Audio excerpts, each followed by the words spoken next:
অনেকেই তো বলেন সিজারে কিসের কষ্ট, শুধু পেট কাটে। এমনটাই শোনা যায় কিছু লোকের মুখে।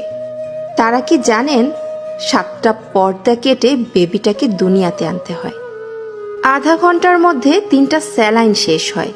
মোটা সিরিঞ্জে মেরুদণ্ডের ইঞ্জেকশনটা সারাটা জীবন কষ্ট দেয়। যখন অবসর মেয়াদটা চলে যায় তখন মুরগির মতো ছটফট করতে হয়। আপনজন ছেড়ে পোস্ট অপারেটিভ রুমে থাকতে হয়।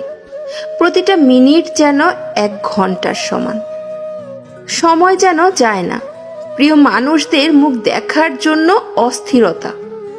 ঘন্টার পর ঘন্টা কাটা জায়গায় কি যে কষ্ট বলার মতো না।